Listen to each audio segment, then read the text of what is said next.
Olá, telespectador amigo! Você assiste agora o programa Conexão Alfa. Falamos diretamente aqui dos estúdios do IPTH na Rua Ponta Grossa 1836. Aqui no IPTH temos atividades públicas aberto a você, nosso telespectador, e você é o nosso convidado. Todas as terças-feiras, às 20 horas, palestras públicas sobre a mente, sobre o mecanismo da mente, falamos sobre a vida, sobre o destino e os mistérios. E nas sextas-feiras, às 19h30, sábado às 14 horas, temos uma rodada de constelações familiares, uma tecnologia ou uma metodologia que tem maravilhado as pessoas pelo resultado extraordinário que as pessoas alcançam através desta psicoterapia familiar, e você é o convidado a assistir e conhecer esta fantástica metodologia. A entrada é 1 quilo de alimento e você é o nosso convidado. Olá, professor Hermes, estamos aqui de volta, né? Boa tarde, estamos aqui de volta, continuando nosso diálogo sobre um tema suicídio, né, doutor Celso? Importantíssimo, né? Exatamente, no programa de ontem nós falamos de algumas características do suicida e algumas razões do suicídio. O nosso objetivo aqui não é falar dos sintomas, é falar da origem do sintoma.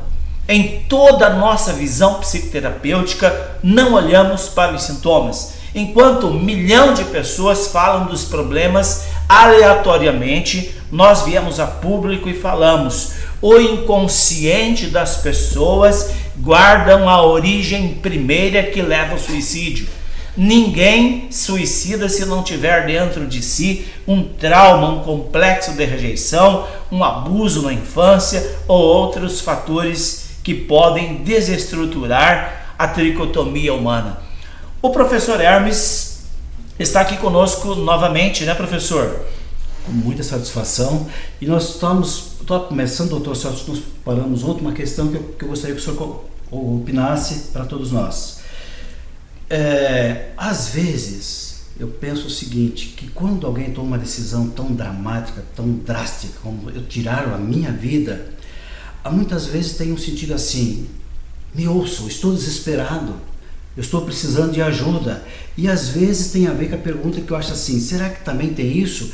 E até que ponto tem às vezes causas, relação com o ambiente que a pessoa vai tomar essa decisão dramática pode influenciar a pressão ou não? Por exemplo, uma família, o ambiente que ele vive, a sociedade que ele está, aquele contexto pode apressar, pode evitar, pode ajudar a tomar uma decisão ou ajudá-la a não tomar essa decisão, doutor Celso? Até que ponto família e o ambiente influencia a pessoa a tomar uma decisão tão drástica?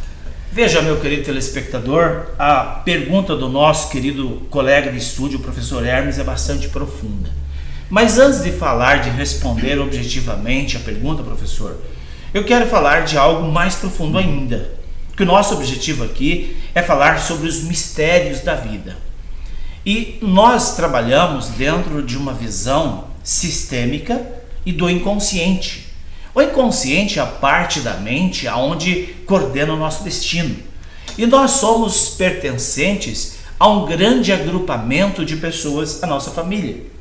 E o nosso inconsciente, ele não guarda, professor, só os traumas vivenciados nesta vida.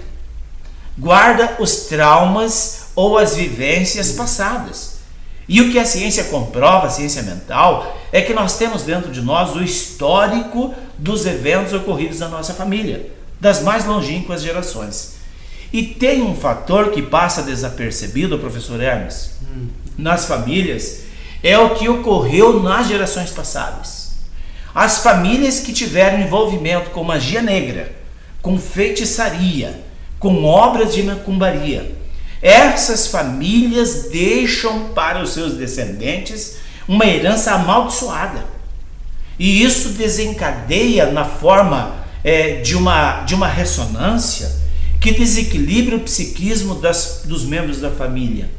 E as pessoas começam a sentir uma angústia, uma agonia, uma angústia indefinível.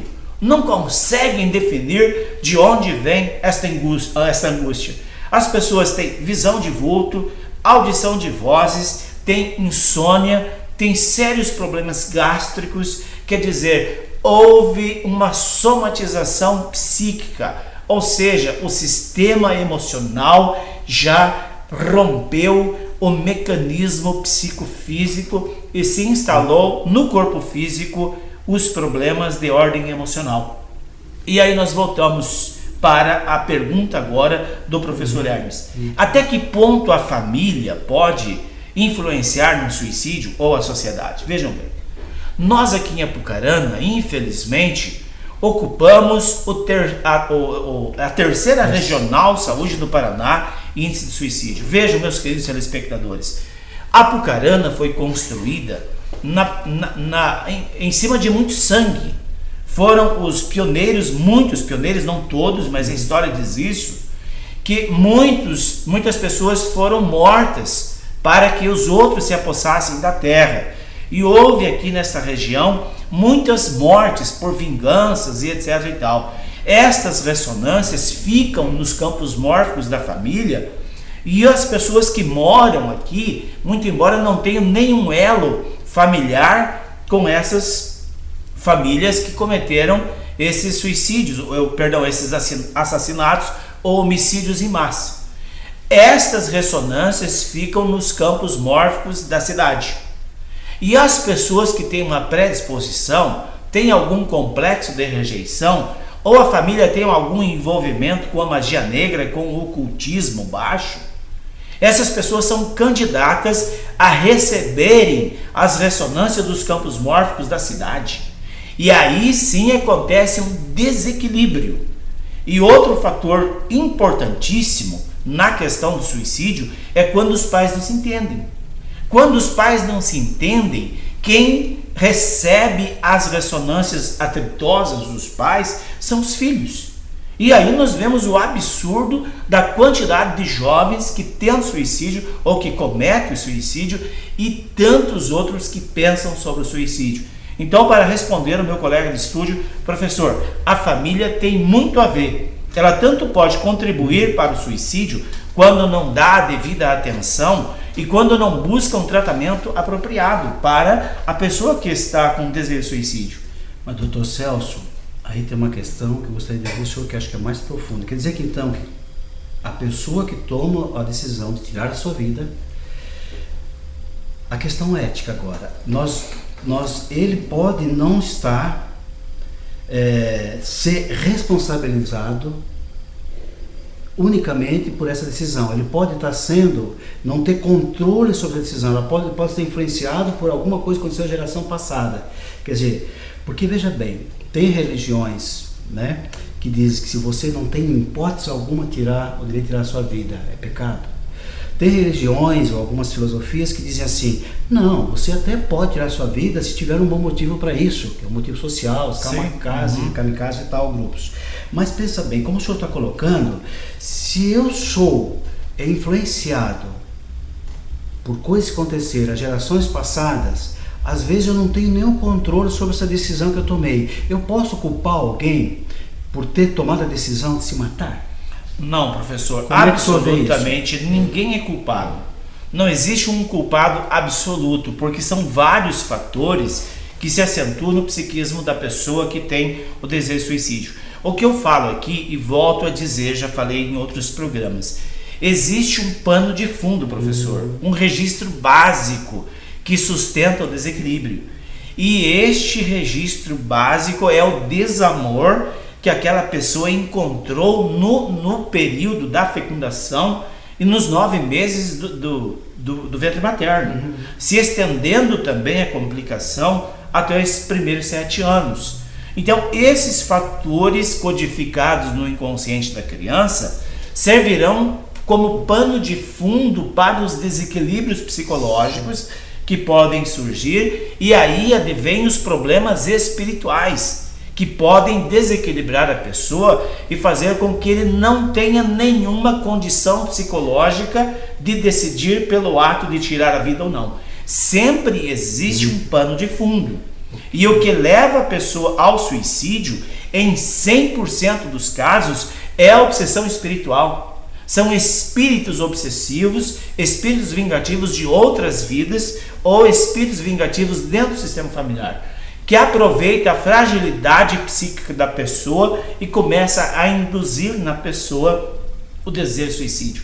E muitas pessoas que vêm para a terapia e falam para a gente que ouvem vozes dizendo: tire sua vida, acabe com você é um covarde, você não tem coragem de se matar. São os obsessores que atuam sobre o psiquismo doente da pessoa.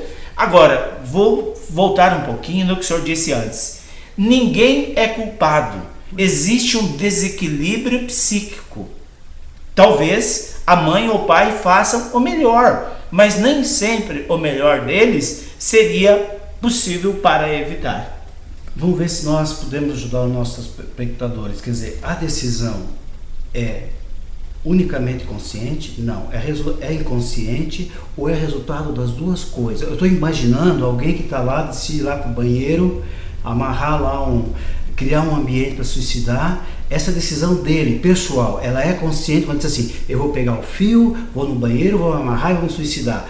Ou essa decisão também, quando ele toma, tem um componente fortíssimo, você colocou, de inconsciente, ou é as duas coisas, doutor Celso? Na verdade, professor, quando a pessoa toma a atitude de ir para o ato, ele está totalmente desequilibrado, o racional dele não é lógico, ele está tomado por uma força estranha, uma força espiritual que atenta contra a sagrada vida. Ele não está consciente, em nenhum momento está ciente, ele está dentro de um padrão de razão que ele está ciente que vai tirar a própria vida. Isso só acontece com os desequilíbrios. Como eu disse, desequilíbrios psicológicos, psicofísico e psicoespiritual. Aí sim, a pessoa perde a razão e uma outra força espiritual comanda o racional dele e ele chega ao absurdo de tirar a própria vida. Outra coisa, doutor Celso, porque tem uma visão até jurídica que diz assim: se você tira a própria vida, você quase que se fosse, devia ser até responsável criminalmente. Tem até uma visão. Uhum. Outra coisa que eu lembro agora, talvez possa ajudar a gente a compreensão desse processo. Qual é a sua opinião sobre isso?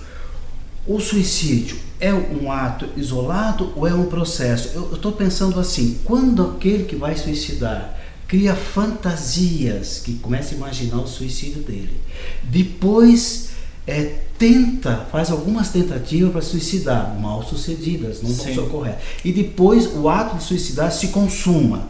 Quer dizer, há uma visão de algumas pessoas que falam que realmente existe um processo que você deve ficar atento, ou que não é bem assim, ou ele dramaticamente toma essa decisão de uma vez só e tira a sua vida. Ou existe um processo mesmo de primeiro fantasia, ele planeja, às vezes não dá certo, não é aquela vez, depois ele consome. Porque se o senhor concordar com isso, nós temos um tempo precioso até para evitar, prevenir que isso aconteça. Até a terapia pode entrar no meio ou não. Como é que o senhor vê isso aí? É possível a gente prevenir e evitar que o suicídio aconteça?